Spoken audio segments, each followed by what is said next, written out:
আসলে লাস্ট ক্লাসেরটা একটু যদি সংক্ষেপে ব্রিফ করি আরেকবার, যে আমরা বাউন্ডারি লেয়ার নিয়ে আলাপ করেছিলাম। বাউন্ডারি লেয়ার নিয়ে কেন এত আসলে কথা বলছি সেটা তো আমরা লাস্ট ক্লাসও হয়তো বলছি, যে সেটা হচ্ছে যে আমাদের হিট ট্রান্সফারটা হবে মেনলি বাউন্ডারি লেয়ারের এখানে, কারণ এখানে ভ্যালোসিটি গ্রেডিয়েন্ট থাকে। ভ্যালোসিটি যখন গ্রেডিয়েন্ট থাকে তখন এই হিট ট্রান্সফারের ইয়েটা তোমার চেঞ্জ হচ্ছে প্রতিনিয়ত। এবং এট দ্য সেম টাইম আরেকটা যেটা হচ্ছে যে হিটটা সবসময় সারফেস থেকে যায়। সারফেস থেকে যদি যেতে হয় তাহলে সেক্ষেত্রে সারফেসের সাথে রিলেটেড যে বা অ্যাডজাসেন্ট যে ফ্লুইড লেয়ারটা থাকে তার মধ্যে কি পরিমাণ হিট যাচ্ছে সেটা হচ্ছে মেইন ইস্যু। সেই ক্ষেত্রে আমরা এই লাস্ট ক্লাসগুলোতে এটাই দেখানোর চেষ্টা করেছি। হ্যাঁ, আচ্ছা, তো এখন আমরা এই যে লাস্ট ক্লাসের কন্টিনিউটি ইকুয়েশন এবং মোমেন্টাম ইকুয়েশনের রেসপেক্টে আমরা কথা বলেছি, এবং তারই ধারাবাহিকতায় আমরা এই ধরনের একটা স্কেমেটিক ডায়াগ্রাম ড্র করেছিলাম, যেখানে আমরা দেখিয়েছি যে এই বাউন্ডের লেয়ার এর মধ্যে কি পরিমাণ ফ্লুইড যাচ্ছে এবং বেরোচ্ছে, এবং আলটিমেটলি সেখান থেকে বাউন্ডারি লেয়ার যে ইকুয়েশন আসছে সেটা আমরা দেখেছিলাম। তো এখন এখান থেকে আমরা যে মেইন যে কথাটা ছিল যে আমরা এই ধরনের একটা ইকুয়েশন পেয়েছিলাম লাস্টের দিকে। এই যে 2 নম্বর ইকুয়েশন, যেটা এই ইকুয়েশনটা আমাদের বাউন্ডারি লেয়ারের ইকুয়েশন, ঠিক আছে, যে tau W minus tau W minus del P by del X, তারপরে equals to minus del by del D by D X, তার সাথে এই টার্মটা এবং তার সাথে এইটা ছিল আমাদের লাস্ট ক্লাসের একটা ইকুয়েশন, যেটাকে আমরা বলছিলাম momentum equation of boundary layer. এটা একটা ইম্পর্টেন্ট সূত্র। আমি আবারও বলছি, এই সূত্র মুখস্থ করার দরকার নেই। ডেরাইভেশন আমি যেটা যেটা দেবো সেটা সেটা বলে দেবো, যেগুলো থাকবে এই ডেরাইভেশনও দেবো না, ঠিক আছে। কিন্তু তোমাকে বুঝতে হবে যে আমরা কেন এগুলো পড়ছি, এগুলো কনসিকুয়েন্স আমরা কি পাচ্ছি, সেটা হলো আসল ব্যাপার, ঠিক আছে। অল অন এ সাডেন তাহলে আমি তো তোমাকে ইকুয়েশন একটা বলে দিতে পারতাম, এটাই ইকুয়েশন, কিন্তু ইকুয়েশনটা কোথেকে আসছে, কিভাবে আসছে সেটা জানাটা জরুরি, কনসেপ্টটা ক্লিয়ার। সো আমরা এই 2 নম্বর ইকুয়েশন পেয়েছিলাম। দেন আমরা এখান থেকে ফাইনালি একটা এই ইকুয়েশনটা দেখেছি, 3 নম্বর ইকুয়েশন। এটা হচ্ছে আমাদের যে বাউন্ডারি লেয়ারের ইকুয়েশন, এটা rho del D by D X integration sine 0 থেকে ডেল্টা লিমিট। ডেল্টাটা হচ্ছে বাউন্ডারি লেয়ার থিকনেস, তার সাথে আমাদের U infinity minus U infinity হচ্ছে ফ্রি স্ট্রিং ভেলোসিটি। এগুলো আমরা জানি। এই 3 নম্বর ইকুয়েশনটা আমরা পেয়েছিলাম। আমাদের পরবর্তী কাজ ছিল এটাকে সলভ করা, এবং সেক্ষেত্রে আমরা একটা ইকুয়েশন পেয়েছিলাম লাস্ট ক্লাসে, সেটা হচ্ছে এই সি এফ এক্স। সি তে বোঝাচ্ছে কোফিশিয়েন্ট, এফ তে ফ্রিকশন, আর এক্স তে হচ্ছে লোকাল। লোকাল ফ্রিকশন কোফিশিয়েন্টের সূত্রটা আমরা পেয়েছিলাম 0.664 into Reynolds number to the power half minus half, ঠিক আছে। এখানে এই যে এক্স যেটা আছে সেটা হচ্ছে লোকাল, তার মানে তোমার প্লেট থেকে 3 সেন্টিমিটার সামনে, তাহলে এক্স এর মান 3 সেন্টিমিটার। প্লেট থেকে 10 সেন্টিমিটার সামনে, তাহলে এক্স এর মান 10। সেই হিসাবে এটা ক্যালকুলেট করবো, তারই করসপন্ডিং আমরা এখানে ফ্রিকশন কোফিশিয়েন্ট পেয়ে দেবো। এইভাবে আমাদের ইকুয়েশনটা আমরা দেখিয়েছি লাস্ট ক্লাসে। এরপরে আমরা এখানে এই ইকুয়েশনটা সলভ করেছি বাউন্ডারি লেয়ার থিকনেসের জন্য ডেল্টা কিভাবে ক্যালকুলেট করতে হয়। আমরা 4টা আননোন এর জন্য 4টা বাউন্ডারি কন্ডিশন দেখেছিলাম। তারই ধারাবাহিকতায় আমরা এই ইকুয়েশন, এখানে এই 5 নম্বর ইকুয়েশনটা আজকে আমি একজনকে বলবো একটু লিখে রাখো। এই 5 নম্বর ইকুয়েশনটা একটু লিখে রাখো। U divide by U infinity equals to 3/2 Y by delta minus half into Y by delta whole cube. আমি একটু পরে হয়তো আবার কাউকে জিজ্ঞাসা করবো। এই কোয়েশনটা একটু মনে রাখো সবাই। এটা হচ্ছে velocity profile with respect to boundary layer, হ্যাঁ, বা এর মধ্যে এই 5 নম্বর ইকুয়েশন। আমরা এই ইকুয়েশনকে সলভ করতে করতে আমরা যেটা লাস্টে পেয়েছি সেটা হচ্ছে এই ইকুয়েশন, ঠিক আছে। আমরা এই ইকুয়েশনটা পেয়েছি delta by X equals to 4 × 6 divide by root over local Reynolds number, ঠিক আছে। লোকাল রেনল্ডস নাম্বার এটা আমরা পেয়েছিলাম।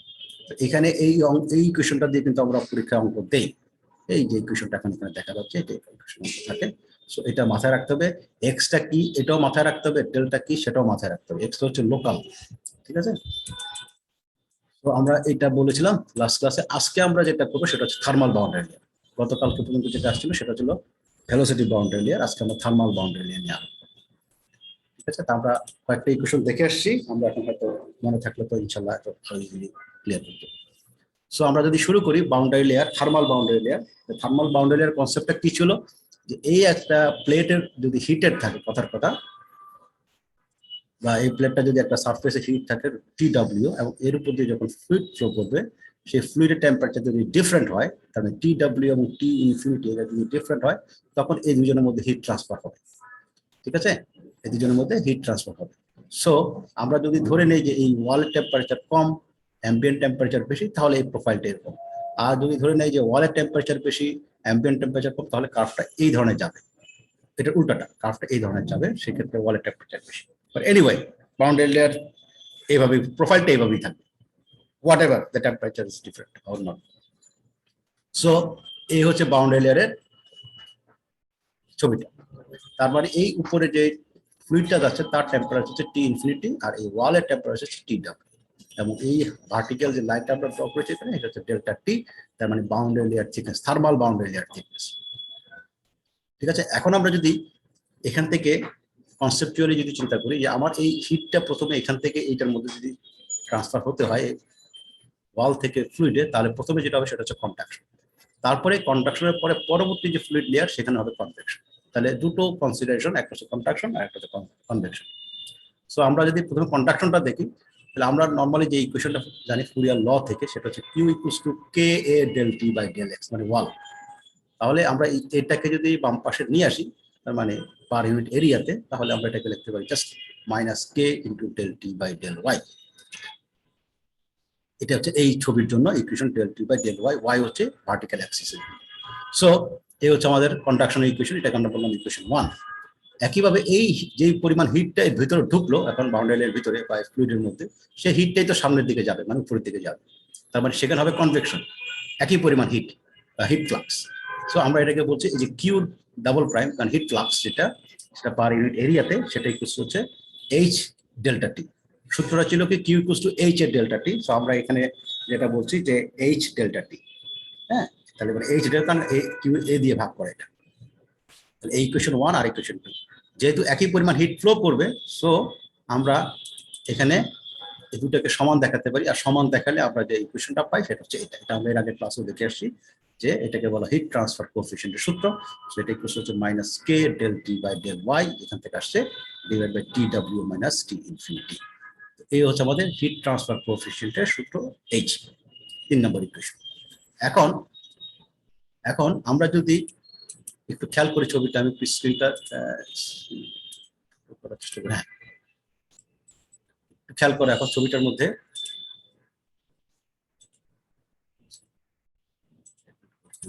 ওকে, এখন এই ছবিটা যদি খেয়াল করো, আমরা যদি বাউন্ডারি কন্ডিশন গুলো যদি চিন্তা করি, তাহলে যখন Y equals to 0, Y equals to যখন 0, তখন হচ্ছে এই জায়গাটা, তখন হচ্ছে T equals to T W, তখন টেম্পারেচার হচ্ছে ওয়ালের টেম্পারেচার, সেটাই এখানে রাখা হচ্ছে। ওয়াই ইকুয়ালস টু যখন 0, তখন ওয়াল টেম্পারেচার হচ্ছে টি ডাব্লিউ, মানে ওয়ালের টেম্পারেচার।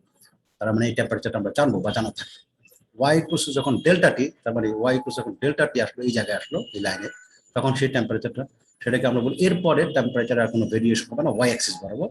তো সেক্ষেত্রে আমরা বলতে পারি যে del T by del Y equals to 0, কারণ টেম্পারেচারের কোনো ভেরিয়েশন হবে না ওয়াইতে, কারণ এই লাইনে আসার পরে। আবার ওয়াই ইকুয়ালস যখন ডেল্টা টি, তখন সেই টেম্পারেচার হচ্ছে ambient temperature, so T equals to T infinity. আর ওয়াই ইকুয়ালস যখন 0, তখন এই লাইনের কথা বলা হচ্ছে, তখন del square T by del Y square, তার মানে এই গ্রেডিয়েন্টটা এখানে 0। ঠিক আছে, এই 4টা বাউন্ডারি লেয়ার ইকুয়েশন কন্ডিশন আমরা ধরতে পারি। একই কন্ডিশনে কিন্তু আমরা ভেলোসিটি বাউন্ডারি লাস্ট ক্লাসও আমরা ধরেছি, একইভাবে চিন্তা করেছি।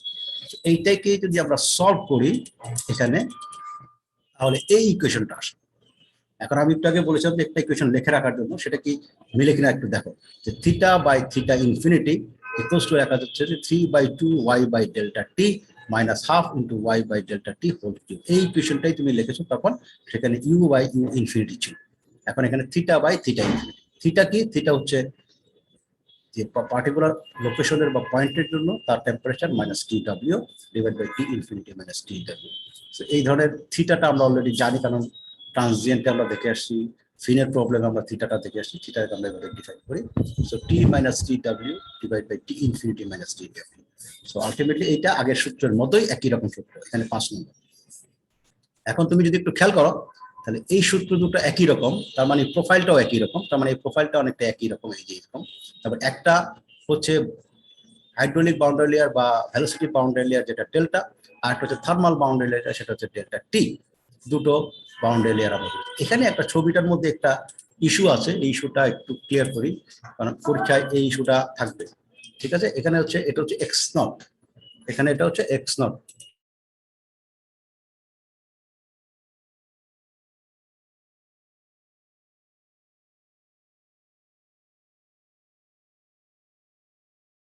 হ্যালো, সরি, হ্যালো, শোনা যাচ্ছে? জি স্যার, এখন শোনা হ্যাঁ যাচ্ছে। হ্যাঁ হ্যাঁ হ্যাঁ। আচ্ছা, এখন যে এখানে যেটা বলছিলাম যে এই যে জায়গাটা আমরা এখানে একটা এক্স নট লিখেছি, ঠিক আছে। তার মানে আমার এই যে একটা টেবিল বা একটা প্লেট হোয়াট এভার যেটা সার্ফেস, যেটা ফ্ল্যাট সার্ফেস, আমরা এই একটা এক্স নট ধরেছি। তার মানে এই দেখো এই ছবিটার মধ্যে যেটা দেখা যাচ্ছে সেটা হচ্ছে এই বাউন্ডারি লেয়ারটা এখান থেকে শুরু, কারসার যেখানে আছে এখান থেকে শুরু। তার মানে এই হচ্ছে লিডিং এজ, এই হচ্ছে লিডিং এজ। এই লিডিং এজ থেকে এক্স নট দূরে গিয়ে আমরা এই বাউন্ডারি লেয়ারটা দেখাচ্ছি, ঠিক আছে। তার মানে আমরা ধরে নিচ্ছি যে এখানে যে বাউন্ডারি লেয়ারটা, এখানে এই জায়গাটা হচ্ছে হিটেড, মানে টেম্পারেচার ডিফারেন্স, এবং এখান থেকে হিট ট্রান্সফারটা হবে। এই জায়গা থেকে কোনো হিট ট্রান্সফার কিন্তু আমরা কনসিডার করছি এই ছবিতে। এই ছবিতে এই যে এক্স নট যে জায়গাটা, প্লেটের এই জায়গাটা, এখান থেকে কোনো হিট ট্রান্সফার আমরা ধরছি না, কারণ ধরে নিচ্ছি যে সবাই সমান এখানে। এখান থেকে একটা যেহেতু বাউন্ডারি লেয়ার পাওয়া যাচ্ছে, তার মানে এখানে যেটা বোঝা যাচ্ছে যে এই জায়গাটা হচ্ছে হিটেড এবং এখান থেকে হিট ট্রান্সফারটা হবে, ঠিক আছে। এই একটা কনসিডারেশন আমরা এনেছি, আমরা পরে দেখবো এটার সুবিধা অসুবিধা কি, কেন এটা ধরলাম, ঠিক আছে। আর আমরা যদি অন্যভাবে এখন যদি প্র্যাকটিক্যালি যদি চিন্তা করি যে আমার একটা প্লেট রড আছে বা একটা প্লেট আছে, সেটা দেখা গেল যে একটা পার্টিকুলার একটা লোকেশন থেকে আমরা হিটেড করলাম, তাহলে দেখা যাবে এখান থেকে এটা হিটেড হচ্ছে। আবার আমরা এমনও হতে পারে যে আমরা পুরো প্লেট বা পুরো রড বা পুরো সার্ফেসটাকে আমরা বলছি হিটেড, তাহলে সেক্ষেত্রে আমার এই লাইনটা এখান থেকে শুরু হবে, এই লাইনটা এখান থেকে শুরু হবে। সেটা এখানে লেখা হচ্ছে যে hydrodynamic and thermal boundary layer heating starts at x equals to x naught. আমরা এখান থেকে ধরেছি x নট এখান থেকে শুরু, কিন্তু নট নেসেসারি যে সবসময় এটা এখান থেকে হবে। আমরা অনেক কেস পাবো যেখানে হচ্ছে একটু প্রথম থেকেই হতে পারে, ঠিক আছে। মানে এক্স এক্স নট এর মান 0 হতে পারে, তারপরে এখান থেকে বাউন্ডারি লেয়ার শুরু হবে, সেটা আমরা একটু পরে দেখবো। সো এনিওয়ে, আমরা এই ইকুয়েশন 4 নম্বর ইকুয়েশন পেলাম। এইটাকে তুমি যখন সলভ করা শুরু করো এবং এখান থেকে ডেল্টা টি এর মান বের করার চেষ্টা করো, তার সাথে আগের ইকুয়েশনটাকে যদি নিয়ে আসো, আগের বারে ভেলোসিটি বাউন্ডারি লেয়ার, তাহলে এই ইকুয়েশনটা আসে আফটার লং ক্যালকুলেশন। সেটা হ্যাঁ, এটা আমরা করলাম না এখানে। এই ইকুয়েশনটা 5 নম্বর ইকুয়েশনটা পাওয়া যায়। এই ইকুয়েশনটা কি, delta T by delta, delta T কি থার্মাল বাউন্ডারি লেয়ার, ডেল্টা কি ভেলোসিটি বাউন্ডারি লেয়ার, দুটো boundary layer, equals to 1 divided by 1.026 into Prandtl number to the power 1/3 minus 1/3, তার সাথে থার্ড ব্র্যাকেটে 1 minus x naught by x whole to the power 3/4, তার উপর আবার পাওয়ার হচ্ছে 1/3। এই হচ্ছে ইকুয়েশন 5। এই ইকুয়েশনটা পাবো আমরা অনেক ক্যালকুলেশন করার পর সিম্পল ফর্ম। এখন এখানের মধ্যে একটা নতুন জিনিস, যা নতুন না আমরা জানি, সেটা হচ্ছে প্রান্ডল নাম্বার। সেটা কি, প্রান্ডল নাম্বার হচ্ছে নিউ ডিভাইড বাই আলফা, মানে মোমেন্টাম ডিফিউসিভিটি ডিভাইড বাই থার্মাল ডিফিউসিভিটি, তার রেশিওকে আমরা বলছি প্রান্ডল নাম্বার। এটাকে আমরা এখানে ডিফাইন করি। এখন আমরা যদি এই জায়গায় চিন্তা করি, if it is considered that the plate is heated over the entire length, তার মানে এই প্লেটের এন্টায়ার লেন্থ, মানে আমি যে ছবিটা দেখাচ্ছি উপরে, এই যে পুরো লেন্থ বরাবর যদি হিটটা হয় বা সারফেস যদি হিটেড থাকে, তাহলে এক্স নটটা কত হবে, 0 হবে। কারণ এটা এই সামনের দিকে চলে আসছে, এক্স নটটা 0 হয়ে যাবে। এটা যদি হয় তাহলে 5 নম্বর ইকুয়েশনটাকে আরো সিম্পলিফাই করা সম্ভব। এক্স নট এর মান 0, এক্স নট এর মান 0 মানে এই ভিতরে এই জায়গাটা 0 হয়ে গেল। তার মানে আলটিমেটলি শুধু এই জায়গাটা থাকতেছে। তার মানে আমরা লিখতে পারি delta T by delta equals to 1 divide by 1.026 into Prandtl number to the power minus 1/3 minus 1 divide by 3। হ্যাঁ, এই ইকুয়েশনটা একটা পার্টিকুলার ইয়েতে, this equation is satisfied for Prandtl number যখন তোমার গ্রেটার দেন 0.7 বা তার বেশি হবে, তখন এই ইকুয়েশনটা ভ্যালিড, ঠিক আছে। তখন ইকুয়েশন, কিন্তু এর নিচে যদি হয় তখন এই ইকুয়েশনটা রেজাল্ট দিবে হয়তো তোমাকে, কিন্তু এটা অ্যাকুরেট না। তার মানে আমরা সেই ক্ষেত্রে এটা কনসিডার করতে পারবো না, তখন অন্য ইকুয়েশন আমাকে চিন্তা করতে হবে। এই হচ্ছে আমাদের একটা ইকুয়েশন গেল এখানে। এখন আমরা যদি আবার আগের ইকুয়েশনে আসি, 3 নম্বর ইকুয়েশন লেখা আছে। 3 নম্বর ইকুয়েশন কোনটা ছিল, এই যে হিট ট্রান্সফার কোএফিসিয়েন্টের সূত্র, মানে কন্ডাকশন এবং কনভেকশনের থেকে আমরা যে ইকুয়েশনটা পেয়েছিলাম 3 নম্বর, H ইকুয়ালস টু H। সেই ইকুয়েশনটাকে যদি আমরা সলভ করি এখন, এবং তার সাথে বাউন্ডারি লেয়ারটাকে যদি নিয়ে আসি, তাহলে এই ইকুয়েশনটা দাঁড়াবে, এইটা ছিল তার এটা ইকুয়াল টু লেখা যাবে 3/2 into K by delta T, K by delta T. এই হচ্ছে হিট ট্রান্সফার কোএফিশিয়েন্ট চলে আসে। তার মানে আমরা কোনো একটা ফ্লুইডের মানে এক্সপেরিমেন্টের যখন আমরা এইচ মেজার করতে যাবো, সামহাও তোমার যদি বাউন্ডারি লেয়ার থিকনেস জানা থাকে আর থার্মাল কন্ডাক্টিভিটি যদি জানা থাকে, তাহলে তুমি সেখান থেকে এইচটা পেয়ে যাবে। এটা একটা সূত্র। তো এটাকে যদি রিঅ্যারেঞ্জ করা যায় এখন বিভিন্নভাবে ইকুয়েশনের একটা পর একটা সলভ করে, এবং আফটার সাম ক্যালকুলেশন এই ইকুয়েশনটাকে এই ফর্মে লেখা যায়। কারণ আমাদের পক্ষে সবসময় ডেল্টা টি কিন্তু পাওয়া সম্ভব না। ডেল্টা টি পাওয়া যেতে হলে তোমাকে এক্সপেরিমেন্ট করে ডাটা নিয়ে তারপর সেখান থেকে ক্যালকুলেট করে ডেল্টা টি পেতে হবে। এটা অনেক লেন্দি একটা প্রসেস। এখান থেকে আমরা যদি এইচ বের করতে যাই, তাহলে আমরা যদি সলভ করি, দেন এই ইকুয়েশনটাকে দ্বারা করানো যায় এইভাবে এইভাবে। তবে এখানে তোমার হয়তো সব জিনিসই মোটামুটি জানা থাকবে, হ্যাঁ, ফিজিক্যাল প্যারামিটার অথবা তোমার কনস্ট্যান্ট কোনো ভ্যালু। সো এখান থেকে আমরা যেটা পাই এইচ এক্স, এই জায়গা থেকে ভালো মতো খেয়াল করা শুরু করো একটু। এইচ এক্স ইকুয়ালস টু 0.332, এটাকে সলভ করলে আসবে 0.332 into K into Prandtl number to the power 1/3 into U infinity মানে free step velocity divide by nu মানে kinematic viscosity into X whole to the power half, তার সাথে third bracket এই অংশটা, তাহলে এর উপর আবার পাওয়ার আছে -1/3। এই হচ্ছে 6 নম্বর ইকুয়েশন। এই 6 নম্বর ইকুয়েশনকে তুমি যদি এক্স বাই কে দিয়ে যদি উভয় পক্ষকে গুণ করো, বাম পাশে এবং ডান পাশে উভয় পক্ষকে যদি গুণ করো, তাহলে এই বাম পাশে যেটা আসে সেটা দেখো, এইচ এক্স এর সাথে আমি এক্স এবং কে এটা দিয়ে গুণ করলাম, তাহলে H X into X divide by K এই পাশটা আসলো, তার সাথে এখানে সরি 0.332 থাকলো, তার সাথে কে তো রয়ে গেছে, তার সাথে এক্স বাই কে এখানে আমি লিখলাম, তারপর প্রান্ডল নাম্বার আছে, এইটা বাকি যেগুলো আছে সেগুলো একইভাবে দেখো। এই যে এইচ এক্স বাই কে, এটাকে লেখা যায় নাসেল্ট নাম্বার। আমরা যেটা জেনে আসি H L by K Nusselt number, সেই নাসেল্ট নাম্বারটা এই যে এইচ এক্স বাই কে, যেহেতু এটা লোকাল হিট ট্রান্সফার কোএফিশিয়েন্ট, এই যে H X local heat transfer coefficient, Nusselt নাম্বারটা হবে local Nusselt number, local Nusselt number. তাহলে লোকাল নাসেল্ট নাম্বার আমরা কি লিখছি, local heat transfer coefficient into X মানে পার্টিকুলার কোনো ডিসটেন্স ডিভাইড বাই কে, সেখান থেকে যেটা আসলে সেটাকে আমরা বলছি লোকাল নাসেল্ট নাম্বার। এটাই কুষ্টু কি দাঁড়াচ্ছে 0.332, এটা ঠিক আছে, এই কে কাটাকাটি চলে যাবে, তো সেটা থাকতেছে না, কন্ট্রোল নাম্বারটা অ্যাজ ইট ইজ হয়ে গেল। এই রেনল্ডস এক্স যে ভ্যালুটা আছে উপরে, এই এক্সটাকে যদি তুমি ভিতরে নিয়ে যাও আলটিমেটলি তুমি যদি এটাকে সলভ করো, এটা হচ্ছে রেনল্ডস নাম্বার।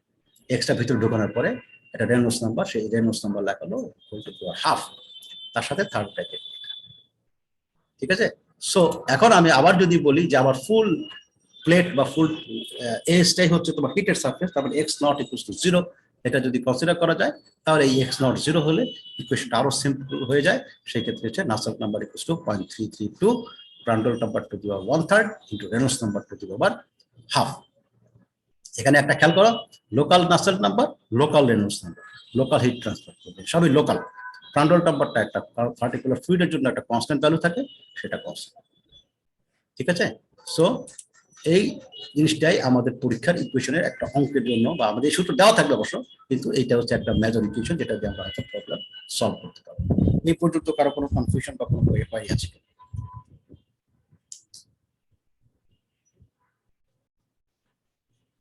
হ্যাঁ, এক্স আর এক্স নট এর যে কনসিডারেশন পুরো একটু বলবেন স্যার। এক্স আর এক্স নট, এক্স হচ্ছে আবারও ছবিতে যদি আসি, এই যে মনে করো তুমি যে টেবিলের বসে এখন পড়ছো, মনে করো সেই টেবিলের একদম বাম পাশ থেকে শুরু এটা, এবং এটা মনে করো সাপোজ 4 ফিট, ধরলাম 4 ফিট। এখন তুমি কনসিডার যেটা প্রথমে করছো যে আমার প্রথম থেকে বাম পাশ থেকে 1 ফিট পর্যন্ত এখানে কোনো হিট নেই, আমার বাকি সেকেন্ড মানে 2 নম্বর এখান থেকে শুরু করে বাকি যে 4 ফিট পর্যন্ত বাকি লেন্থ যেটা আছে এখানে হিটের সারফেস, এটা একটা আমরা, তাহলে এখানে আমরা বাউন্ডারি লেয়ারটা শুরু হবে এখান থেকে, কারণ এখানকার টেম্পারেচার আর অ্যাম্বিয়েন্ট টেম্পারেচার তো সেম, কিন্তু আমরা ধরেছি এই জায়গার টেম্পারেচারটা ডিফারেন্ট এখান থেকে। তার মানে এটা হচ্ছে টোটাল 4 ফিট, তার মধ্যে 1 ফিট আমি বাদ দিলাম, তাহলে এখান থেকে শুরু হয়ে হিটেড হবে, এটাকে আমরা বলি। আর আমরা যদি বলি যে না পুরো প্লেটটাই বা পুরো টেবিলটার পুরো সারফেসটাই হিটেড, তখন তোমার এই এক্স নট এই জায়গাটা তো থাকছে না, মানে এটা তো হিটেড, এখানে বাউন্ডারি লেয়ার এইটা এই কার্ভটা শিফট হয়ে এখান থেকে শুরু হবে, তাই তো। সো তখন এক্স নটটা 0। কথা বোঝা গেল? আমি আমি তোমাকে এখন যদি বলি মনে করো সাপোজ একটা হিট মানে প্লেট হিটার যদি হয়, সারফেস হিটার যেটা আমরা বলি, হ্যাঁ, যেটা দিয়ে হিট করা হয়, হিটেড করা হয় কোনো একটা ইয়েতে প্লেট সারফেস, হ্যাঁ, সেটা যদি পুরোটাই যদি হিটার হয়, তাহলে আমরা বলতে পারি যেখানে কোনো এক্স নটটা সেখানে কত 0। কিন্তু আমি যদি একটা বার চিন্তা করলাম, রড চিন্তা করলাম, তার মধ্যে একটা হিটার দেওয়া হলো, তার প্রথম অংশটুকু হয়তো যায়নি, হিটটা যাচ্ছে না, হিটটা শুরু হচ্ছে একটু পর থেকে, তাহলে সেক্ষেত্রে এক্স নটটা পাওয়া যায়। এটাই আর কনসিডারেশন, আর কোনো কিছু না। Okay, sir. ঠিক আছে, সো আমরা এই ইকুয়েশনটা যেটা দেখলাম, এটা হচ্ছে ওয়ান অফ দা মানে মেজর ইকুয়েশন আমি যদি বলি যে আমরা ইউজ করবো অঙ্কের। ঠিক আছে, অনেক অঙ্কের জন্য এই ইকুয়েশনটা একেবারে স্ট্রেট ফরওয়ার্ড ইউজ হয়ে যাবে। ঠিক আছে, তাহলে এখানে কি আবার একটু ক্লিয়ার করতে পারো, এটা কি একজন এই ইকুয়েশনটা, নাসেল্ট নাম্বারের এই ইকুয়েশনটা আমাকে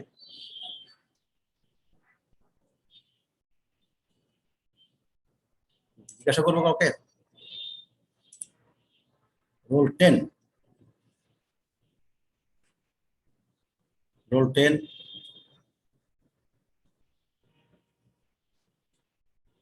আছো? নেই। রোল 32, 32,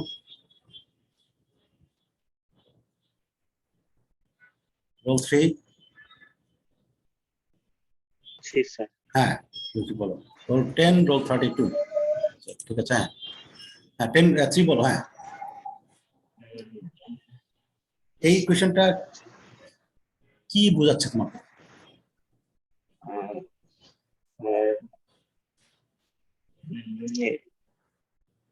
স্যার লোকাল নাসেট নাম্বারের জন্য হ্যাঁ ইকুয়েশন বোঝাচ্ছে। হ্যাঁ, ভেরি গুড। লোকাল নাসেল্ট নাম্বারের জন্য এই কোয়েশ্চেন বোঝাচ্ছে। লোকাল নাসেল্ট নাম্বার বলতে আমরা কি বুঝবো, যদি তোমার ক্লিয়ার থাকে বলো।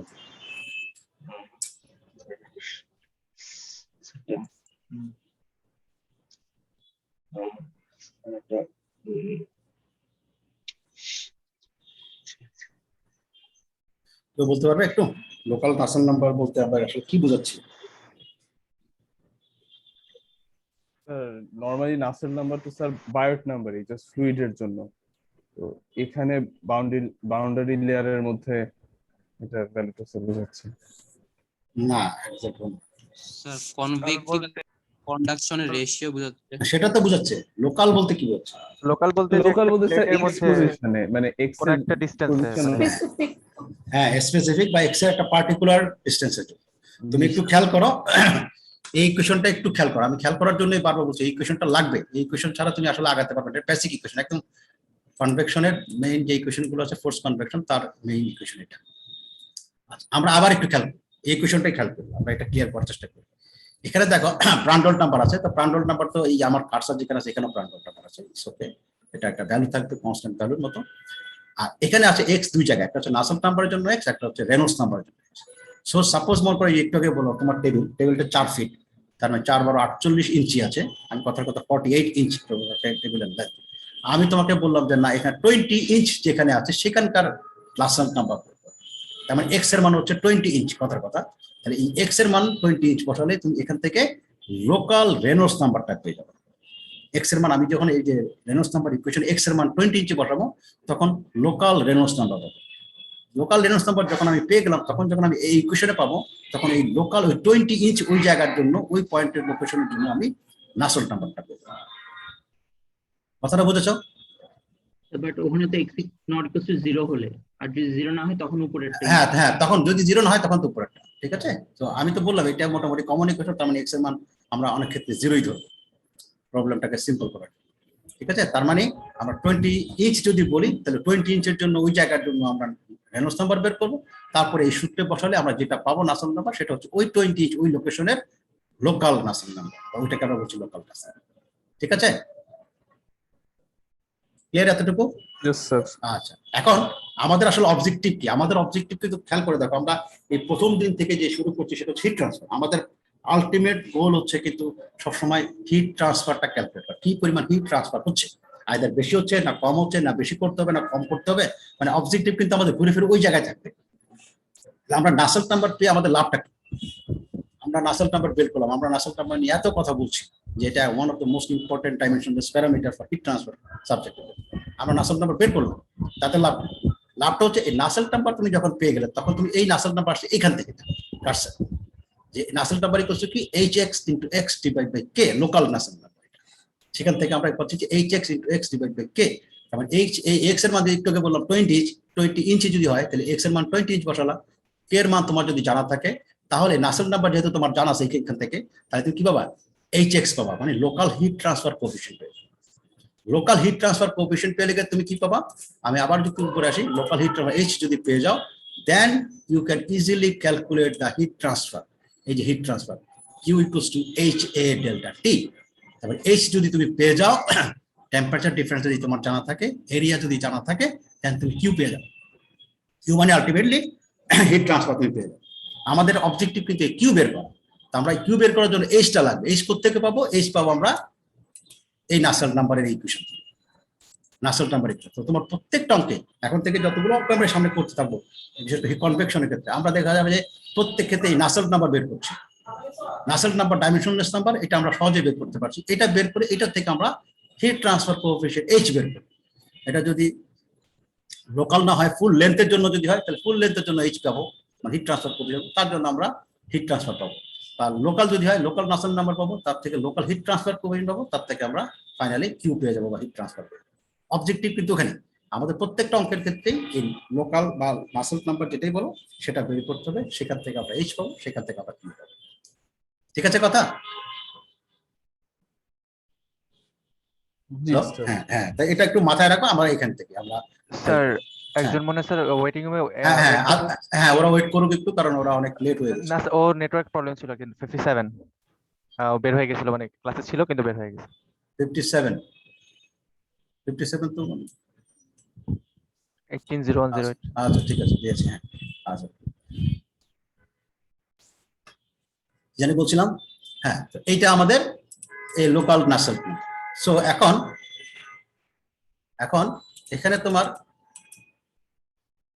আমরা যদি কতগুলো কেস চিন্তা করি, ফর দ্য কেস হয় x ইকুয়ালস টু 0, তো আমরা তো এটা একটু আগে পেয়ে গেছি, সেখান থেকে হিট ট্রান্সফার কোএফিশিয়েন্ট আমরা এগুলো বের করতে পারি। এখানে একটা কনসিডারেশন আসছে যে আমরা এভারেজ হিট ট্রান্সফার কোএফিশিয়েন্ট বের করতে পারি, এবং at the same time average Nusselt number. আমরা একটু আগে যেটা দেখলাম সেটা হচ্ছে লোকাল। এখন আমরা তোমার টোটাল টেবিল হচ্ছে 48 ইঞ্চ, তুমি লোকাল বললে 10 ইঞ্চি পরে বুঝাতে পারো, লোকাল বললে 30 ইঞ্চি পরে বুঝাতে পারো, লোকাল বললে তুমি 35 ইঞ্চি পরে বুঝাতে পারো। এটা আমি যদি অ্যাভারেজ বের করতে চাই, তখন এই অ্যাভারেজটা বের করার একটা আমাদের সূত্র আছে, সেটা হচ্ছে ইন্টিগ্রেটিং যদি করি ওভার দ্য ফুল লেন্থ বা হোল লেন্থের জন্য, তখন আমরা অ্যাভারেজটা পেয়ে যাই। তো এ হচ্ছে আমরা ওভার দ্য লেন্থে যদি হিট ট্রান্সফার কোএফিশিয়েন্টটা যদি ইন্টিগ্রেট করি, আর তাকে যদি আমরা টোটাল লেন্থ দিয়ে যদি ভাগ করি, তাহলে আমরা যেটা পাই সেটা হচ্ছে অ্যাভারেজ হিট ট্রান্সফার কোএফিশিয়েন্ট। অ্যাভারেজটার জন্য উপরে একটা বার সাইন দেওয়া হয়, h বার। সো এটা ইকুয়ালস টু যেটা আসে ক্যালকুলেট করলে 2 into x 2 into h x equals two l। তার মানে এটা হচ্ছে যে টোটাল যে হিট ট্রান্সফার কোএফিশিয়েন্ট আছে ফুল লেন্থের জন্য, তাকে 2 দিয়ে গুণ করলে যেটা আসে সেটা হচ্ছে অ্যাভারেজ হিট ট্রান্সফার কোএফিশিয়েন্ট। একইভাবে যেহেতু আমরা নাসেল নাম্বার বের করতে পারি h দিয়ে, তাহলে নাসেল নাম্বার ইকুয়ালস টু হচ্ছে h bar l divide by k full লেন্থের জন্য, সেখান থেকে আসে।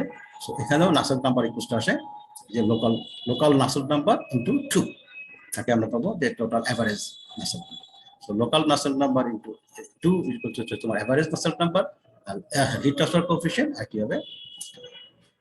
সো এটাকেই একইভাবে লেখা হচ্ছে, যেহেতু 2, তার মানে আগেরটা ছিল 0.332, তাকে 2 দিয়ে গুণ করলে যেটা আসে এই 0.664। তার এই আগের কোশ্চেনে যে 0.332 ছিল, হ্যাঁ, এখন সেটা 2 দিয়ে গুণ করাতে এই যে 0.664 আসছে, আর কিছু না। এখন দেখো এই রেনল্ডস নাম্বারটা আগেরটা ছিল x, এখন হচ্ছে l। কারণ আগেরটা আমি বলছি 20 ইঞ্চি, আর এখন আমি ফুল লেন্থ 4 ফিট বললাম, 4 ফিটের জন্য আমি হিসাব করব। তো এটা হচ্ছে ফুল লেন্থের জন্য রেনল্ডস নাম্বার, তার কারণে আমি এই ফুল লেন্থের জন্য নাসেল নাম্বার পেয়ে গেলাম। ফুল লেন্থের নাসেল নাম্বার পেয়ে গেলে ফুল লেন্থের জন্য আমি h পেয়ে যাব। h পেয়ে গেলে আমি ultimately hit transfer coefficient sorry heat transfer. ঠিক আছে কথা? জি স্যার। সো এখন আমাদের এই অঙ্ক করার সময় যেটা লাগবে, এই আমরা যে রেনল্ডস নাম্বার বলছি, প্রান্ডল্ট নাম্বার বলছি, রেনল্ডস নাম্বার মানে কি রো ভিটি বাই মিউ। হ্যাঁ, রো হচ্ছে ফ্লুইডের একটা ডেন্সিটি, মিউ হচ্ছে ডাইনামিক ভিসকোসিটি, হ্যাঁ, বা প্রান্ডল্ট নাম্বার থার্মাল ডিফিসিটি, মোমেন্টাম ডিফিসিটি, এই যে জিনিসগুলো আছে, বা থার্মাল কন্ডাক্টিভিটি এখানে আছে, এই প্রপার্টিস গুলো তো আমার লাগবে না, তাছাড়া তো আমি প্রান্ডল নাম্বার হিসাব করতে পারবো না, তাছাড়া আমি তো রেনল্ডস নাম্বার হিসাব করতে পারবো না, প্রপার্টি না জানলে আমি পারবো না। তো প্রপার্টিস আমি কোত্থেকে পাবো, কারণ প্রপার্টিসটা না জানলে তো এটা বের করা যাচ্ছে না। So, এই প্রপার্টিসটা বের করার জন্য আমার যেহেতু ফ্লুইড ফ্লো করছে একটা সারফেসের উপর দিয়ে এবং সারফেসের টেম্পারেচার ডিফারেন্ট, হায়ার বা লোয়ার অ্যাম্বিয়েন্ট টেম্পারেচার আরেকটা টেম্পারেচারে, তার মানে দুজনের টেম্পারেচার ভ্যারি করছে, তার মানে ফ্লুইডের প্রপার্টিজও কিন্তু ভ্যারি করতে পারে। তাহলে সেক্ষেত্রে আমরা যেটা করি সেটাকে তখন একটা অ্যারিথমেটিক অ্যাভারেজ করি এবং এটাকে আমরা বলি এক্ষেত্রে কনভেকশনের জন্য আমরা এটাকে বলি ফিল্ম টেম্পারেচার। এটাকে আমরা বলি ফিল্ম টেম্পারেচার, এবং ফিল্ম টেম্পারেচারকে ডিফাইন করা হচ্ছে টিএফ দ্বারা, এবং এটা ইকুয়ালস হচ্ছে টিডব্লিউ মানে wall temperature plus ambient temperature divide by 2, মানে জাস্ট অ্যাভারেজ আর কি, wall temperature into film temperature divide by 2, এই দুইটার যোগফল করে দুই দিয়ে ভাগ করলে যেটা আছে সেটাকে আমরা বলছি ফিল্ম টেম্পারেচার। এই টিএফ যেটা পাবো তারই রেসপেক্টে আমরা ডেনসিটি বের করব, ভিসকোসিটি বের করব, বা অন্যান্য যত রকম প্রপার্টিজ আছে লাগবে আমাদের যা যা, সেগুলো আমরা এই টেম্পারেচার বেসিস করে চার্ট থেকে এই জিনিসগুলো পেয়ে যাবো। আমরা অলরেডি এটা ফিলের ক্ষেত্রে আমরা দেখেছি, বা অন্যান্য অঙ্কের ক্ষেত্রে কন্ডাকশনের ক্ষেত্রে আমরা একটা অ্যাভারেজ টেম্পারেচার করেছিলাম। তো সেখানে ওইভাবে ডিফাইন করা না থাকে না, কিন্তু কনভেকশনের জন্য একটা আলাদাভাবে টার্ম ইউজ করা হয়, সেটা হচ্ছে ফিল্ম টেম্পারেচার। ক্লিয়ার কথা? এটা একটু বলবেন স্যার, এটা কেন করি? আচ্ছা, তোমার প্রপার্টিজ তো আমাদের ভ্যারি করে, তাই না? তুমি তো ডেনসিটি জানো, ডেনসিটি ভ্যারি করতে পারে টেম্পারেচারের সাথে সাথে, ভিসকোসিটি আছে সেটা ভ্যারি অবশ্যই করতে পারে না, অবশ্যই করে। থার্মাল কন্ডাক্টিভ প্রত্যেকটা ফ্লুইডের প্রপার্টি টেম্পারেচার উপর ডিপেন্ড, প্রত্যেকটা ফ্লুইডের প্রপার্টি টেম্পারেচার উপর ডিপেন্ড। তার মানে তুমি যদি বলো আমি স্যার টিডব্লিউ এর জন্য আমি ক্যালকুলেট করবো, কিন্তু টিডব্লিউ তো সব জায়গায় নেই, প্লেটের উপরে near the surface temperature TW, তার উপরে টেম্পারেচার তো টিডব্লিউ না, তার টেম্পারেচার গ্র্যাজুয়ালি কমতেছে বা বাড়তেছে, এবং এক পর্যায়ে গিয়ে সে টি ইনফিনিটি হচ্ছে, তখন টেম্পারেচার তো আরো ডিফারেন্ট। তাহলে এই আমি যে প্রপার্টিসটা চিন্তা করলাম সেটা তো সবার জন্য প্রযোজ্য হলো না। আবার আমি যদি বলি যে টি ইনফিনিটি জন্য ক্যালকুলেট করবো, তাহলেও কিন্তু প্রযোজ্য হলো না। ওইটাকে মিনিমাইজ করার জন্য আমরা একটা অ্যাভারেজ টেম্পারেচার ক্যালকুলেট করছি, যার উপরে বেসিস করে আমরা বলছি যে এই প্রপার্টিজের এই টেম্পারেচার গুলো করে বেসিস করে এই প্রপার্টিজ গুলো ক্যালকুলেট করি। আমার কথা বুঝেছো? আমি আরেকবার যদি দেখাই ছবিটা, আরেকবার দেখো, এই যে ছবি না, এই যে এইখানে ফ্লুইড যখন আছে তার টেম্পারেচার যদি মনে করো 100, আর এখানে টেম্পারেচার যদি 25 হয়, 100-র জন্য তার যে ডেনসিটি 25-এর জন্য তার ডেনসিটি ডিফারেন্ট, আবার 100-র জন্য যে ভিসকোসিটি 25-এর জন্য ভিসকোসিটি ডিফারেন্ট। তার মানে আমি যদি শুধু 100-র জন্য ক্যালকুলেট করে মানে বের করে সব অঙ্কটা করি বা পুরো জিনিসটা ক্যালকুলেট করি, এটা তো তাহলে জাস্টিফাইড হলো না, কারণ টেম্পারেচার তো শুধুমাত্র 100 এক জায়গায়, শুধু ওয়ালে, বাকি সব জায়গায় তো এই 100 থেকে কম কথার কথা। বা আমি যদি 25 ধরি, 2500 শুধু এই জায়গায় তো তোমার 25 নেই, এখানে তো আস্তে আস্তে টেম্পারেচার বাড়তেছে, তাহলে তো জাস্টিফাইড হয় না। এই জন্য অ্যাভারেজ করে আমরা এটা জাস্টিফাই করছি। তো আমরা কোথায় ক্লিয়ার এতটুকু? আমাদের অবজেক্টিভ কি? আমাদের অবজেক্টিভ হচ্ছে আসলে হিট ট্রান্সফার বের করা। হিট ট্রান্সফার বের করতে যেটা লাগবে সেটা হচ্ছে এইচ বের করতে যেটা আমরা ইউজ করবো সেটা হচ্ছে নাসেল্ট নাম্বার। খুব সিম্পল কথা। এখন আমরা প্রত্যেক জায়গায় নাসেল্ট নাম্বার বের করা শুরু করবো বা দেখবো নাসেল্ট নাম্বার কিভাবে বের করা। এটা হচ্ছে আমাদের most easiest way to get the Nusselt, ঠিক আছে? যার কারণে নাসেল্ট নাম্বারটা এত প্রয়োজন আমাদের। এখন একটা কনসিডারেশন আছে, মনে করো for constant heat flux. Heat flux তো তোমরা বুঝো, তাই না? আমরা হিট ফ্লাক্স করে বিভিন্ন সময় ডিফাইন করি। হিট ফ্লাক্স বিভিন্ন সে 1 থেকে হয়তো তোমাদের শুরু হয়েছে হিট ফ্লাক্স। আমরা হিট যখন একটা সারফেস থেকে বা একটা হিটেড বডি থেকে যখন হিট যাচ্ছে পার ইউনিট এরিয়াতে আমরা যেটা হিসাব করি সেটা হচ্ছে হিট ফ্লাক্স। সো আমরা কনস্ট্যান্ট হিট ফ্লাক্স মানে একই পরিমাণ হিট যাচ্ছে, কি বলে kilo joule per metre square বা জুল পার মিটার স্কয়ার, ঠিক আছে? সেই ক্ষেত্রে আমরা যদি কনস্ট্যান্ট হিট ফ্লাক্স হতে পারি একটা কেস, আবার হচ্ছে কনস্ট্যান্ট টেম্পারেচার হতে পারে, দুটো কেস কিন্তু তোমার সামনে আসবে পরীক্ষায় বা প্রবলেম রিয়েল ফিল্ড হয় যে আমি এক জায়গায় হয়তো কনস্ট্যান্ট টেম্পারেচার মেনটেন করতেছি। হিট ফ্লাক্স কি সেটা আমার দেখার বিষয় না, সারফেসের টেম্পারেচার বেশি, সব সময় 100 ডিগ্রি টেম্পারেচার, এরপর এখান থেকে হিট ছড়াচ্ছে, যাচ্ছে, ডিসিপেট হচ্ছে, হোয়াটএভার, কিন্তু একটা হাই হিটেড বডির টেম্পারেচার 100 ডিগ্রি। এটা হচ্ছে কনস্ট্যান্ট টেম্পারেচারে আমি হিসাব করছি। আরেকটা হতে পারে না, আমি সবসময় একই পরিমাণ হিট ফ্লাক্স দিচ্ছি, হিট যেটা সাপ্লাই দিচ্ছি সেটা হচ্ছে কনস্ট্যান্ট। আমি মনে করো একটা 10 ওয়াটের বা 100 ওয়াটের একটা কিছু সারফেস দিলাম, সেখান থেকে হিটটা যাচ্ছে, তার মানে প্রতি সেকেন্ডে প্রতি মিনিটে আমার একই কনস্ট্যান্ট এরিয়ার মধ্যে দিয়ে এই পরিমাণ হিট যাবে, এটাকে আমরা বলছি হিট ফ্লাক্স। তাহলে দুটো কেস হতে পারে তোমার প্র্যাকটিক্যাল ফিল্ডে, একটা হচ্ছে কনস্ট্যান্ট হিট ফ্লাক্স আর একটা হচ্ছে কনস্ট্যান্ট টেম্পারেচার। সো আমরা যদি এই ইকুয়েশনটা তো দেখেছি একটু আগে, সেটা হচ্ছে Nusselt local Nusselt number 0.332 into Prandtl number to the power 1/3 into radius number local radius number to the power half. হ্যাঁ, এইটাকে নর্মালি আমরা বলি আইসোথার্মাল কেস, তার মানে কনস্ট্যান্ট টেম্পারেচার যখন আমরা কনসিডার করি তখন এই ইকুয়েশনটা প্রযোজ্য। সেই হিসেবে করা, কেন করা, আমরা একটু আগে দেখেছি আমরা ওয়ালের টেম্পারেচার TW ধরেছি, তার মানে কি আমার টেম্পারেচার কিন্তু ফিক্সড, ওয়াল টেম্পারেচার এটা ফিক্সড TW, তার থেকে হিটটা যাচ্ছে, তাহলে এটা আইসোথার্মাল কেস বা কনস্ট্যান্ট হিট বা কনস্ট্যান্ট টেম্পারেচার সোর্স থেকে এটা যাচ্ছে। কিন্তু প্র্যাকটিক্যালি আমরা যদি অন্যভাবে চিন্তা করি, হিট ফ্লাক্স যদি থাকে, এবং সেক্ষেত্রে অনেক সময় এটাই করা হয় হিট ফ্লাক্স, তখন এই ইকুয়েশনটাকে আমরা যদি ডিরাইভ করতাম, তখন আমাদের এই ইকুয়েশনটা এই জায়গাটাকে শুধু চেঞ্জ হতো, local Nusselt number equal to হচ্ছে 0.453 into Prandtl number to the power 1/3 into local radius number to the power half. তাহলে দেখেন এই দুটো ইকুয়েশনের মধ্যে পার্থক্য শুধু এই কনস্ট্যান্ট ভ্যালুটা, এই জায়গা হচ্ছে 0.332 আর এই জায়গায় আসছে 0.453। তার মানে তুমি যদি প্রশ্ন পরীক্ষা পাও, তুমি আগেই প্রথমে খেয়াল করবে আসলে এটা কি কনস্ট্যান্ট হিট ফ্লাক্সের জন্য অঙ্ক দ্বারা দেওয়া হলো নাকি কনস্ট্যান্ট টেম্পারেচারের জন্য দেওয়া হলো। তাহলে সেক্ষেত্রে তোমার এই ইকুয়েশনটা কিন্তু চুজ করার ব্যাপার আছে। তার মানে তোমার পাশে বা কোশ্চেনের মধ্যে ইকুয়েশন দেওয়া থাকবে ঠিকই, কিন্তু এই ইকুয়েশনটা কোন ইকুয়েশন এটা কিন্তু তোমাকে এই জিনিসটা না জানলে তুমি কিন্তু কোনোদিনও ধরতে পারো না। হয়তো তুমি, আমি বললাম কনস্ট্যান্ট হিট ফ্লাক্স, তুমি এই ইকুয়েশন দিয়ে করে আসলাম, আসলে তো সহজ হচ্ছে না, এটা তো কনস্ট্যান্ট টেম্পারেচারের জন্য দেওয়া, আর এটা হচ্ছে কনস্ট্যান্ট হিট ফ্লাক্সের জন্য। ঠিক আছে, এটা মাথায় রাখতে হবে। আচ্ছা, তারপরে আমরা এই লোকাল রেডিয়াস নাম্বার থেকে বাকি তো আমরা একটা বললাম সবকিছু পেয়ে যাবো, এটা বের করতে হবে। এটা হচ্ছে কনস্ট্যান্ট হিট ফ্লাক্সের জন্য। আরেকটা ইকুয়েশন আছে, একটু এটা ইম্পর্টেন্ট, সেটা হচ্ছে যে ইকুয়েশন যে নাসেল নাম্বার, আবার সেই একই equation 0.332 Prandtl number to the power half 1/3 into local radius number to the half. এইটা আমরা একটু আগে বলছিলাম এই ইকুয়েশনটা মেইনলি অ্যাপ্লিকেবল, আরো যখন রিসার্চ করে যেটা দেখা গেছে সেটা মোটামুটি একটা ওয়াইড রেঞ্জের মধ্যে একটা অ্যাপ্লিকেবল, সেটা হচ্ছে 0.6 থেকে 50 বলবো, আমরা ওখানে তখন বলছিলাম 0.7 এর উপরে, তাই এটা আরো প্র্যাকটিক্যালি যেটা করা হয়েছে এটা 0.6 থেকে উপরে। কিন্তু আবারও দেখা গেছে যে 50 পরে আবার দেখা যাচ্ছে যে এই ইকুয়েশনটা অনেক সময় কাজ করে না বা রেজাল্টটা অ্যাকুরেট আসে না। তো একটা রেঞ্জ পাওয়া গেছে, সেই রেঞ্জটা হচ্ছে 0.6 থেকে 50 এর মধ্যে যদি থাকে প্রান্ডল নাম্বারটা, তখন এই ইকুয়েশনটা যদি ইউজ করা যায় তাহলে রেজাল্টটা মোটামুটি অ্যাকুরেট আসে। ঠিক আছে, তার মানে এই 0.6 এর যদি নিচে যায় তাহলে আমি এই রেজাল্ট এই ইকুয়েশন থেকে ভালো রেজাল্ট পাবো না, বা 50 এর উপরে যদি যায় তাহলে পাবো। তো সেক্ষেত্রে দেখা যায় যে ফর ভেরি লো প্রান্ডল নাম্বার সেটাও অ্যাকুরেট রেজাল্ট দিবে না, ভেরি হাই প্রান্ডল নাম্বার সেখানেও অ্যাকুরেট রেজাল্ট দিবে না। ফর ওয়াইড রেঞ্জ, তার মানে অনেক বড় একটা রেঞ্জের জন্য যদি তুমি চিন্তা করো, তখন একটা আরেকটা ইকুয়েশন আসছে, হ্যাঁ সেটা খুবই ফেমাস, হ্যাঁ চার্চিলের ইকুয়েশন আমরা বলি, হ্যাঁ চার্চিলের ইকুয়েশন। সেই ইকুয়েশনটা হচ্ছে এটা, এই local Nusselt number is equal to 0.3387 into Reynolds number, local Reynolds number to the half into Prandtl number to the 1/3 divided by 1 plus something whole to the 2/3 over power হচ্ছে 1/4। এই ইকুয়েশনটা আসে, এটা হচ্ছে লোকাল নাসেল নাম্বার কখন, যখন এটা temperature constant isothermal case. আর যদি constant heat flux হয় তাহলে ইকুয়েশনটা হচ্ছে এটা 0.33 জায়গায় আসছে 0.4637, বাকি উপরটা কিন্তু ঠিকই আছে, নিচেরটার মধ্যে আবার একটু চেঞ্জ আসছে, সেটা হচ্ছে 0.0207, এখানে ছিল 0.0468। এই দুটো ইকুয়েশন, একটা হচ্ছে কনস্ট্যান্ট হিট ফ্লাক্সের জন্য, একটা হচ্ছে কনস্ট্যান্ট টেম্পারেচার।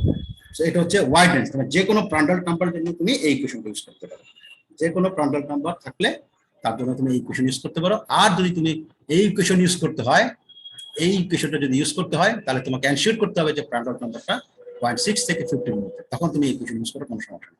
কিন্তু আর এই ইকুয়েশন তুমি ইউজ করতে পারো যে কোনো প্রান্ডল নাম্বারে। ক্লিয়ার কথা? জি স্যার। এই পরীক্ষায় সূত্র দেয়া থাকবে, সূত্র মুখস্থ করার কোনো দরকার নেই, কিন্তু সূত্রটা কেন আসছে, কোথেকে আসছে, কোন জায়গায় কোন সূত্র ইউজ হবে, এটা হচ্ছে সবচেয়ে জরুরি, সবচেয়ে জরুরি। ঠিক আছে, এবার তোমার 3-2 তে মেশিন ডিজাইন আছে না? জি স্যার। হ্যাঁ, এই মেশিন ডিজাইন হোক, তোমার সূত্র মুখস্থ, তোমার সূত্র থাকবে, কিন্তু তোমাকে জানতে হবে যে কোন ইকুয়েশন কোথায় ইউজ করতে হয়। এটা প্র্যাকটিসের ব্যাপার, বোঝার ব্যাপার। ঠিক আছে, তো এখানে আমি আরেকটা পয়েন্ট শুধু বলে রাখি, এই পরীক্ষার সময় আমি যেটা দেখেছি, এই ক্যালকুলেট করতে গিয়ে এই জায়গায় ভুল করেছে। এই যে পাওয়ার এত, এটার উপরে পাওয়ার, এটার উপরে পাওয়ার, এই পাওয়ারের ভিতরে পাওয়ার, মানে এত কিছু ক্যালকুলেট করতে গিয়ে অনেকেই ভুল করে। ইভেন ভালো ভালো স্টুডেন্টও আমি দেখেছি এই জাস্ট ক্যালকুলেশনে হয়তো করতে, হ্যাঁ তার মানে ভুল হচ্ছে, যে বোঝা যাচ্ছে ক্যালকুলেটর চাপতে গিয়ে কোথাও না কোথাও ভুল করেছে। তোমার যেন এই ভুল না হয়, তারপরে দুইবার চেক করে নেবে। ঠিক আছে, ক্লিয়ার কথা? জি স্যার। ঠিক আছে, তার মানে আমরা এখানে আজকে শেষ করতে যাচ্ছি। আমি একটা দুটো পয়েন্ট আরেকটা অ্যাড করি এটার সাথে। এই যে দেখো আমরা যে হিট ট্রান্সফার ইকুয়েশন গুলো দেখছি এখন তোমার চোখের সামনে, এখন কিন্তু এই যে হিট ট্রান্সফার ইকুয়েশন গুলো আছে, এগুলো আমরা হয়তো পরীক্ষায় ইউজ করবো। সামনে আরো কিছু ইকুয়েশন আছে, সেগুলো আমরা দেখবো। এখানে কয়েকটা জিনিস আছে, আমরা একটা নাসেল্ট নাম্বারটা দেখছি খুব চোখের সামনে, আরেকটা দেখছি রেনল্ডস নাম্বার, আরেকটা দেখছি প্রান্ডল নাম্বার। দেখো এই তিনজনকে উপরেই কিন্তু পুরো এই ইকুয়েশন গুলো দাঁড়ান, এবং সামনে যে ইকুয়েশন গুলো আসবে সেগুলো একই। এদেরকেই তুমি দেখবে যে ডানে বামে করে উপরে নিচে করে পাওয়ার চেঞ্জ করে করে এই ইকুয়েশনগুলো আসছে বিভিন্ন কন্ডিশনের জন্য। তাহলে এই তিনটা ডাইমেনশনলেস নাম্বার কত ইম্পর্টেন্ট তুমি তো নিজেই বুঝতে পারছো, যে পুরো হিট ট্রান্সফার ইকুয়েশনগুলো কনভেকশনের জন্য এই তিনজন মানে হেল্প করছে আমাদের। এখন এখানে একটু খেয়াল করে দেখো, এর মধ্যে যে তিনটার মধ্যে একটা ইকুয়েশন মানে একটা ডাইমেনশনলেস নাম্বার হচ্ছে রেনল্ডস নাম্বার। রেনল্ডস নাম্বারটা কি, যে সেখানে rho V D by mu, তাহলে মানে ভি আছে, ভি মানে ভ্যালোসিটি, ফ্লুইডের ভ্যালোসিটি, ফ্লুইড ফ্লো করছে। তার মানে ফ্লুইড ফ্লো করার অর্থ কি, আমরা এর আগে ক্লাসেও বলেছিলাম, যখন কনভেকশন শুরু করেছিলাম বলেছিলাম, তখন কনভেকশন দু ধরনের আমাদের একটা কেস হয়, একটা হচ্ছে ন্যাচারাল কনভেকশন, একটা হচ্ছে ফোর্স কনভেকশন। ন্যাচারাল কনভেকশনে কোনো ফ্লুইডের ফ্লো ওইভাবে থাকবে না, কিন্তু ফোর্স কনভেকশনে ফ্লুইডের ফ্লো থাকবে। তার মানে ফ্লুইড যখন ফ্লো করবে তার মানে তার ভ্যালোসিটি থাকবে, আর ভ্যালোসিটি থাকলে রেনল্ডস নাম্বার থাকবে। তার মানে এই যে আমরা ইকুয়েশন গুলো দেখছি এগুলো হচ্ছে ফোর্স কনভেকশনের জন্য। তার মানে তুমি যখন একটা হিটেড সারফেস তাকে তুমি ব্লোয়ার দিয়ে ফ্যান দিয়ে ঠান্ডা করছো, কথার কথা, তাহলে তোমার এই ইকুয়েশন গুলো ফোর্স কনভেকশন। কিন্তু তুমি একটা প্লেট হিটেড করলা তারপর নর্মাল রেখে দিলা, সেটা কিন্তু নর্মাল ন্যাচারাল কনভেকশন। তো দুটা কিন্তু কেস ডিফারেন্ট। ঠিক আছে, এটা সামনে আরো ক্লিয়ার করবো। তো এটা একটু মাথায় রাখবে, এই ডাইমেনশনলেস নাম্বার গুলো খুবই ইম্পর্টেন্ট আমাদের। ওকে, কারো কোনো কোয়েরি আছে? কনস্ট্যান্ট হিট ফ্লাক্স মানে কিরকম হয়? এই যে তুমি মনে করো যে তোমার ওয়াটার হিটার আছে না, ইয়েস স্যার। ওয়াটার হিটার মনে করো বাসায় তোমার ওয়াটার হিটার আছে, তুমি পানি গরম করছো, এখানে কি এটা তো কনস্ট্যান্ট হিট ফ্লাক্স।